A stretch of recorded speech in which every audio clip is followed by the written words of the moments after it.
Candidate must fill a fresh preference form for each round. Very very important guys. Last year ये ऐसा नहीं था। Last year एक ही बार आपको प्रेफरेंस फिलअप करना था। सिलेक्शन जो है वो आपका मेरिट के ऊपर, प्रेफरेंसेस के ऊपर बेस्ड होगा, मैंने बता दिया। कॉलेज को विजिट करना है एंड एडमिशन लेना है। बेटरमेंट के लिए भी जाना है, तभी भी कॉलेज को विजिट करना है। सबसे इंपॉर्टेंट बात गाइज, अगर उससे पहले अगर आप एडमिशन कैंसिल करते हो आपका, तो आपको 1.5 लाख रुपए फी पे करना होगा, किसी भी कैटेगरी में हो आप। Hello everyone, welcome back to learn let. तो आपके बीएससी नर्सिंग के एडमिशन के जो कैप राउंड है वो शुरू होने वाले हैं। तो कैप राउंड शुरू होने से पहले आपको कुछ इंपॉर्टेंट कैप राउंड्स के रूल्स पता होने ज़रूरी है। इस साल बहुत सारे नए अपडेट्स आए हैं, इस साल बहुत सारे न्यू रूल्स आए हैं, जो कि अगर आपको पता नहीं है तो एडमिशन के समय आपका प्रॉब्लम आपको फेस करने को मिल सकता है। क्या रूल्स है, किन चीज़ों का आपको ध्यान रखना है, ये सब हम इस वीडियो में डिटेल में डिस्कस करने वाले हैं। वीडियो काफ़ी इंपॉर्टेंट होने वाला है आप सभी स्टूडेंट्स के लिए। तो जल्दी से वीडियो को लाइक करके चैनल को सब्सक्राइब करो, ताकि ऐसा ही क्वालिटी कंटेंट आपको हमेशा मिलता रहे and time to time quality content and updates आपको मिलते रहे। सब्सक्राइब करने के बाद ही आपको वीडियो के नोटिफिकेशंस आएंगे एंड अपडेटेड रहोगे आप। ठीक है। कुछ इंपॉर्टेंट चीज़ें आपको पता होनी ज़रूरी है कि जैसे आपका एडमिशन जो है, आपको कॉलेज जो अलॉट होगा वो आपके मेरिट के ऊपर, मतलब आपका जो रैंक है उसके ऊपर अलॉट होगा, प्लस आपने प्रेफरेंसेस, मतलब आपने जो चॉइसेस डाले हैं। जब कैप राउंड शुरू होगा ना, तो कैप राउंड शुरू होने के बाद आपको कॉलेजेस के नेम्स डालने होंगे। तो दो चीज़ों के ऊपर मेन आपका कॉलेज जो है वो आपको अलॉट होगा। फर्स्ट आपका एसएमएल, एसएमएल मतलब आपका रैंक कितना है, प्लस आपने कॉलेज की लिस्ट क्या डाली थी, कॉलेज कौन से डाले थे। तो कॉलेज लिस्ट बहुत मैटर करती है, क्योंकि आप स्टेट मेरिट लिस्ट जो है आपकी ना, रैंक आप चेंज नहीं कर सकते। बट अगर आपने लिस्ट तगड़ी बनाई है, बेस्ट लिस्ट बनाई है, तो आपको अच्छा कॉलेज मिल सकता है। ठीक है, आपके परसेंटाइल के अकॉर्डिंग, कैटेगरी के अकॉर्डिंग कौन सा बेस्ट कॉलेज मिल सकता है, वो अगर आपको पता है तो बेस्ट कॉलेज आपको मिलेगा। ठीक है, उसके लिए हमने ऑलरेडी पर्सनलाइज कॉलेज लिस्ट का प्लान लॉन्च किया है, उसके बारे में हम डिस्कस करेंगे। बट उससे पहले आपको ये पता होना ज़रूरी है कि प्रोसेस क्या है, कैप राउंड के रूल्स क्या है। ठीक है। डॉक्यूमेंट वेरिफिकेशन भी आपका जो होगा वो कॉलेज अलॉट होने के बाद होगा, उसी समय उसी सेंटर पे जाके आपको फिजिकल डॉक्यूमेंट वेरिफिकेशन करना होगा। उसके ऊपर मैंने वीडियो अपलोड किया होगा, या फिर मैं अपलोड करूँगा सेपरेट वीडियो। उसके बाद स्कॉलरशिप के ऊपर भी मैंने वीडियो अपलोड किया होगा, या फिर अपलोड करूँगा। महाडीबीटी के वेबसाइट के ऊपर जाके आपको रजिस्ट्रेशन करना होगा with in 1 month of admission. Admission होने के बाद महाडीबीटी के पोर्टल के ऊपर जाके आपको स्कॉलरशिप के लिए अप्लाई करना है। ठीक है। एंड इसके ऊपर मैंने आई गेस वीडियो ऑलरेडी बनाया है, तो जाके चैनल के ऊपर जाके देखना है आपको। उसके बाद कैंडिडेट जो है वह अगर सीट छोड़ता है तो उसको 1,50,000 रुपीज़ की पेनाल्टी पे करनी है। तो उसके बारे में हम डिस्कस करेंगे, क्योंकि ये जो रूल है वो पहले था, बट 1,50,000 मेंशन नहीं था, बॉन्ड था और पेनाल्टी पे करनी थी। बट यहाँ पे साफ साफ लिखा है, क्राइटेरिया भी लिखा है कि 1.5 लाख आपको कब पे करने हैं। सब कुछ डिटेल में डिस्कस करने वाला है। ठीक है। तो पहले हम ये डिस्कस करते हैं कि कैप राउंड एग्जैक्टली क्या होगा आपका। Centralize admission process, CAP round का मीनिंग है, कैप मतलब CAP, सेंट्रलाइज एडमिशन प्रोसेस, जो कि आपका एडमिशन लेने के लिए अलग अलग राउंड्स होते हैं। कौन सा एडमिशन? बीएससी नर्सिंग का। ठीक है। प्रोसेस क्या होता है कि आपका एडमिशन जो है बीएससी नर्सिंग का, वो कंडक्ट किया जाता है ऑनलाइन थ्रू मल्टीपल राउंड्स, जिसमें आपको ऑनलाइन प्रेफरेंसेस डालने होते हैं इस वेबसाइट के ऊपर www.mahacet.org। प्रेफरेंसेस मतलब क्या? कॉलेजेस के नेम, कौन से कॉलेजेस में आपको एडमिशन चाहिए, कौन सा कॉलेज आपको मिल सकता है, उसके अकॉर्डिंग आपको कॉलेज लिस्ट बनानी पड़ती है। उसके बाद आपको प्रेफरेंसेस फिलअप करने होते हैं। तो कॉलेज लिस्ट बनाना डिफिकल्ट होता है गाइस, क्योंकि आपको पता नहीं होता कि आपके परसेंटाइल के अकॉर्डिंग, कैटेगरी के अकॉर्डिंग, कौन सा डिस्ट्रिक्ट में आपको कॉलेज चाहिए, उसके अकॉर्डिंग कौन सा कॉलेज आपको मिल सकता है। क्या वो कॉलेज IIN से अप्रूव्ड है, MN से अप्रूव्ड है, Maharashtra university of health science का एफिलिएशन है क्या, INC मतलब आपका इंडियन नर्सिंग काउंसिल, ये सब अगर अप्रूव्ड है, एफिलिएशन है, तभी आपको गवर्नमेंट जॉब में प्रॉब्लम नहीं आएगा। अदरवाइज अगर ये अप्रूव्ड नहीं है, INC अप्रूव्ड नहीं है, तो आपको गवर्नमेंट जॉब नहीं मिल सकता, आपको पता होगा। ठीक है। उसके लिए हमने पर्सनलाइज कॉलेज लिस्ट लॉन्च की है, जिसके अंदर आपको प्रॉपर कॉलेज लिस्ट बना के हमारी टीम आपके लिए सेंड करती है, जिसमें कॉलेज का कोड रहता है, कॉलेज का नेम रहता है, उसके बाद हॉस्पिटल अटैच है कि नहीं, उस कॉलेज को हॉस्टल अटैच है कि नहीं, ओपन कैटेगरी का अप्रॉक्स फी कितना है, क्या वो कॉलेज IIN से अप्रूव्ड है, Maharashtra university of health science का एफिलिएशन है क्या, MN से अप्रूव्ड है क्या, इनटेक कितना है, सब कुछ, कॉलेज का नंबर वगैरह सब कुछ डिटेल्स इसमें इंक्लूड रहता है। तो जिन स्टूडेंट को पर्सनलाइज कॉलेज लिस्ट चाहिए बना के, ठीक है, हमारे एक्सपर्ट टीम जो है जो पिछले 4-5 सालों से प्रॉपर काउंसलिंग प्रोवाइड कर रहे हैं, लिस्ट बना रहे हैं स्टूडेंट्स के लिए, वो आपके लिए जो लिस्ट है वो बना के दे देंगे विद इन 24 या फिर 48 आवर्स। 1-2 दिन का टाइम तो लगता है प्रॉपर लिस्ट बनाने के लिए आपके लिए। ओके, तो कैसे एनरोल करना है, नीचे डिस्क्रिप्शन बॉक्स में पर्सनलाइज कॉलेज लिस्ट की जो लिंक है रजिस्ट्रेशन की वो मिल जाएगी। तो जल्दी से जाके रजिस्ट्रेशन कर लेना। आपके परसेंटाइल, कैटेगरी, रैंक के अकॉर्डिंग बेस्ट कॉलेज जो है आपको सजेस्ट किए जाएंगे एंड जो कि रेडी टू यूज़ होंगे। उसमें थोड़ा बहुत चेंजेस करके आप प्रॉपर जो है प्रेफरेंसेस ऐड कर सकते हो। उसका यूज़ करके ही आपको समझ में आएगा कि कौन से कॉलेजेस आपको डालने हैं, कौन से कॉलेजेस नहीं डालना है। ठीक है, कौन सा कॉलेज ऊपर डालना है, कौन सा नीचे डालना है, वो सब कट ऑफ वगैरह भी वहाँ पर दिया होता है। तो आपके परसेंटाइल के अबाव के पहले आप कॉलेज डालोगे, उसके बाद आपके परसेंटाइल के लेवल के, एंड उसके बाद आपके परसेंटाइल के नीचे वाले। ठीक है, कॉलेज लिस्ट में बस कॉलेज का नेम और कॉलेज का कोड नहीं होता, सब कुछ होता है। कॉलेज का नेम, कॉलेज का कोड, डिस्ट्रिक्ट, वो IN से अप्रूव्ड है क्या, MN से अप्रूव्ड है क्या, Maharashtra university of health science का एफिलिएशन है क्या, उसका फीस कितना है फर्स्ट ईयर का, हॉस्टल अवेलेबल है कि नहीं, हॉस्पिटल अटैच है कि नहीं, इनटेक कितना है, सब कुछ डिटेल्स उसमें दिया जाएगा। ठीक है, जल्दी से जाके एनरोल कर लेना क्योंकि लिमिटेड सीट्स अवेलेबल है। हर स्टूडेंट के लिए पर्सनलाइज लिस्ट बनाना पॉसिबल नहीं होता। हमने एक्सपर्ट्स हायर किए हैं जो कि ये काम बहुत सालों से कर रहे हैं एंड पर्सनलाइज काउंसलिंग के लिए सीट्स फिलअप हो चुके थे, फुल हो चुके थे। बहुत सारे स्टूडेंट्स, उनके पेरेंट्स कॉल करके रिक्वेस्ट कर रहे थे कि प्लीज़ सीट्स बढ़ाओ, तो सीट्स नहीं बढ़ सकते, बट आपके लिए ये एक सेपरेट छोटा सा कोर्स जो है वो लॉन्च किया है। 499 उसका फीस है। नीचे डिस्क्रिप्शन बॉक्स में उसका QR कोड वगैरह सब कुछ मिल जाएगा। पे करके आपको स्क्रीनशॉट अपलोड करना होगा उसका एंड जल्दी से जाके रजिस्ट्रेशन कर लेना। बाकी प्रोसेस जो होगा आपको वहाँ पर बताया जाएगा एंड टीम से मैसेज आएगा आपको, प्लस ग्रुप पे भी ऐड किया जाएगा। ठीक है, कॉलेज लिस्ट का एक सेपरेट ग्रुप होगा, प्लस आपको पर्सनली मैसेज आएंगे about your preferences and all. ठीक है, तो जल्दी से जाके रजिस्ट्रेशन कर लेना क्योंकि लिमिटेड सीट्स अवेलेबल है। ओके, सो मैं इसलिए बता रहा हूँ क्योंकि कैप राउंड जब शुरू होता है ना, फर्स्ट कैप राउंड हो, सेकेंड हो, थर्ड हो, एक कैप राउंड शुरू होने के बाद बस 2 दिन का टाइम होता है। इसलिए लिस्ट आपका ऑलरेडी रेडी चाहिए या फिर आपको पता होना चाहिए कि कौन से कॉलेजेस आपको मिल सकते हैं। ठीक है, अगर आप खुद से बना सकते हो तो नो प्रॉब्लम, बट बहुत टाइम लगता है क्योंकि आपको पता नहीं होता, आपने रिसर्च नहीं किया होता, तो इसलिए अच्छा होता है कि आप टीम से बनवा लो। ठीक है, उसके बाद यहाँ पे लिखा है देखो, candidate must fill a fresh preference form for each round. Preferences once submitted cannot be changed and will not carry forward to next round. Very important guys. Last year ये ऐसा नहीं था। लास्ट ईयर एक ही बार आपको preference fill up करना था और वही कैरी फॉरवर्ड होता था नेक्स्ट राउंड के लिए। बस न्यू कॉलेजेस आप एक्स्ट्रा नीचे ऐड कर सकते थे लास्ट ईयर तक। बट इस साल से आपको हर राउंड के लिए एक अलग कॉलेज लिस्ट, एक अलग प्रेफरेंस लिस्ट जो है वो बनानी है। Different preference list for different round.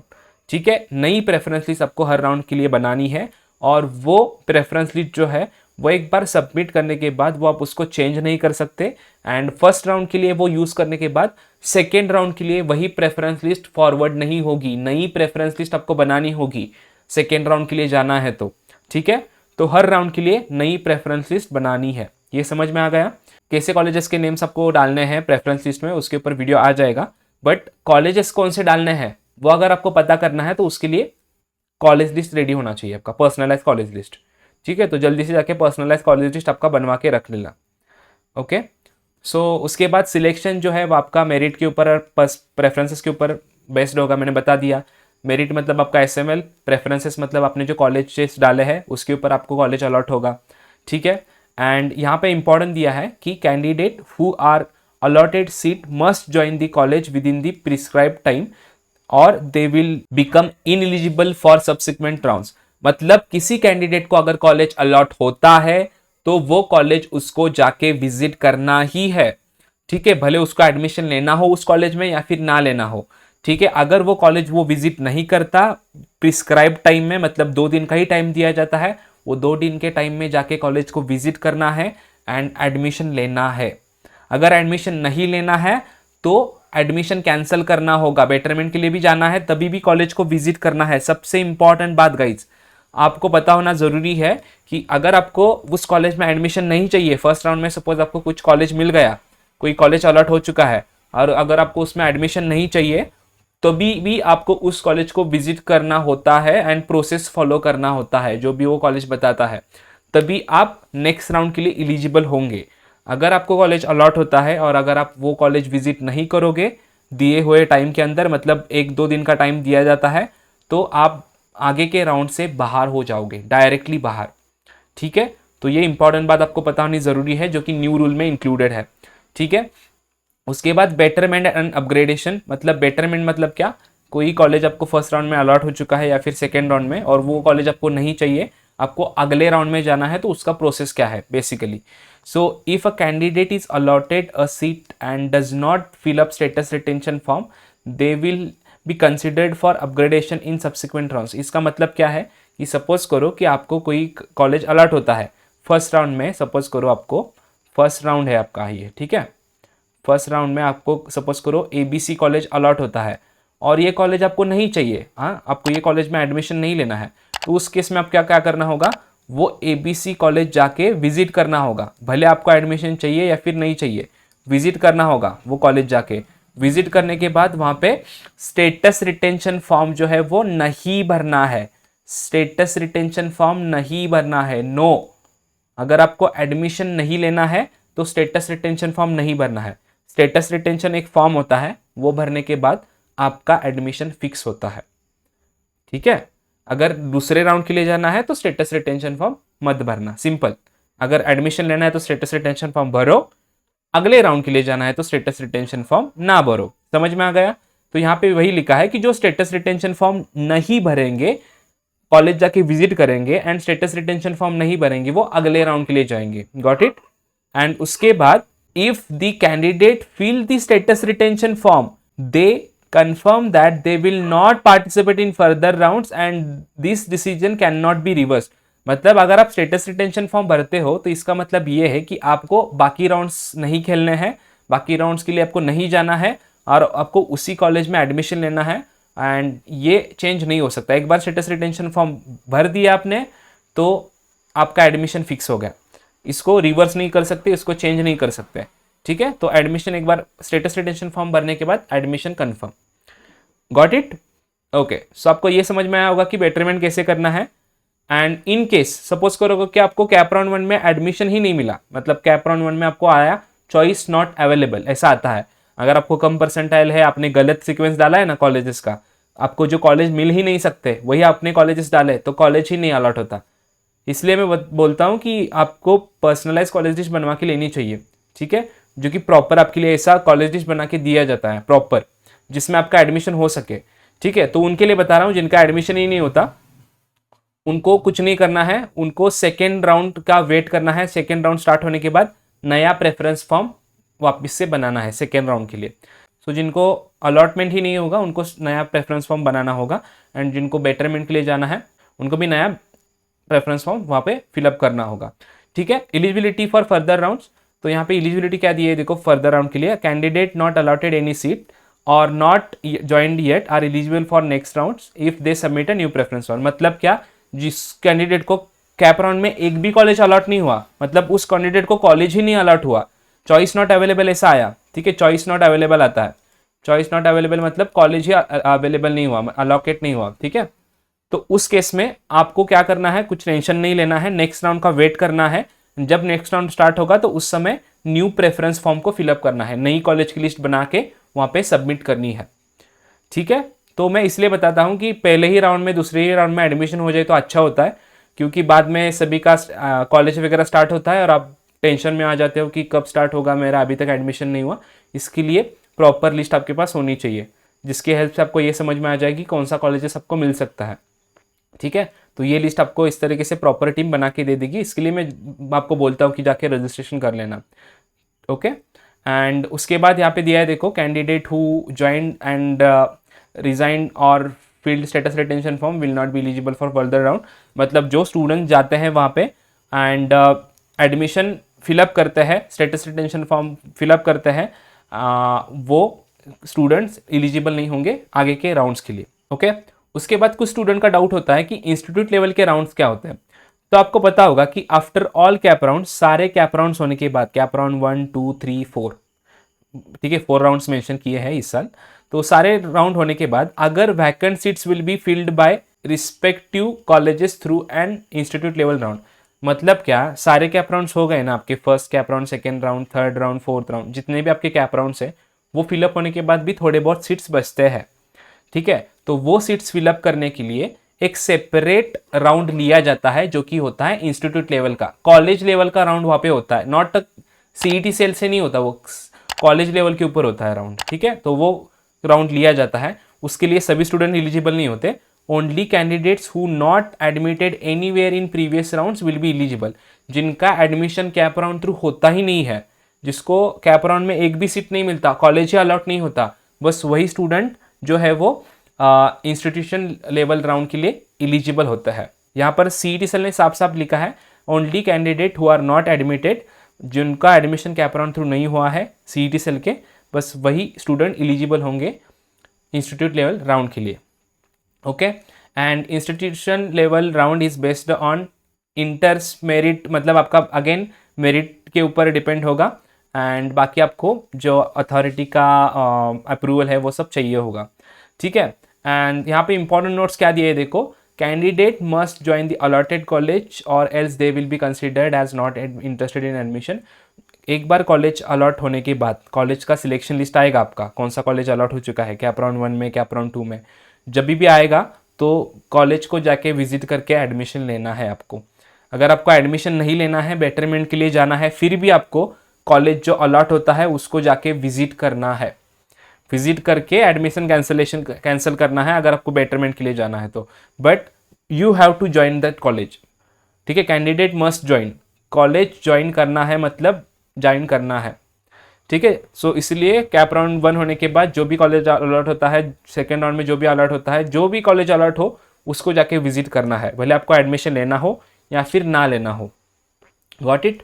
And second, failure to join seat after allotment will be disqualify candidate for further round. अगर आप कॉलेज जाके अलॉट नहीं करते, कॉलेज अलॉटमेंट होने के बाद जाके सीट को वहाँ पे नहीं विजिट करते कॉलेज, तो आप बाकी राउंड से डायरेक्टली बाहर हो जाते हो, डायरेक्टली बाहर, ठीक है। तो बहुत इंपॉर्टेंट है, भले एडमिशन लेना हो उस कॉलेज में या फिर ना लेना हो, कॉलेज जाके वो विजिट करना है कॉलेज अलॉट होने के बाद, फिक्स, ठीक है। Seat matrix and other round schedules will be declared on mahacet.org website from time to time. So पूरा शेड्यूल जो है सीट मैट्रिक्स का वगैरह वो आ चुका होगा ऑलरेडी वेबसाइट के ऊपर जब मैं वीडियो अपलोड कर रहा हूँ या फिर आएगा। एंड जो मैंने बताया था पेनाल्टी के बारे में, तो पेनाल्टी यहाँ पे आपको पे करनी होगी अगर आप एडमिशन लेते हो एंड एडमिशन कैंसिल करते हो। कट ऑफ डेट आएगा, मतलब कट ऑफ डिक्लेयर किया जाएगा सीईटी सेल के वेबसाइट के ऊपर। अगर उससे पहले अगर आप एडमिशन कैंसिल करते हो आपका, तो आपको 1.5 लाख रुपए फी पे करना होगा, किसी भी कैटेगरी में हो आप, 1.5 लाख रुपए फी कॉलेज को पे करना होगा एज अ पेनल्टी। तो एडमिशन कैंसिल नहीं कर सकते। जो स्टूडेंट MBBS का भी, BAMS BHMS का भी काउंसलिंग कर रहे हैं, BSc नर्सिंग उनका सेकेंडरी प्लान है, तो मेक श्योर दैट अगर आप एडमिशन लेके कैंसिल करते हो तो 1,50,000 रुपीज़ का पेनल्टी यहाँ पे करना होगा। स्ट्रिक्ट रूल बनाया है, ठीक है। सो प्रॉपर आपको सोच समझ के डिसीजन लेना होगा। And second important thing guides, यहाँ पे मैंने जैसे आपको बता दिया कि पर्सनलाइज कॉलेज आपकी ना दी जाएगी, ठीक है, उसके लिए आपको प्रॉपर रजिस्ट्रेशन करना है, ठीक है गाइज। सो इस वीडियो में इतना ही। वीडियो पसंद है तो प्लीज़ वीडियो को लाइक कर दो, चैनल को सब्सक्राइब करो, शेयर करो। मिलता है नेक्स्ट वीडियो में, तब तक के लिए बाय बाय।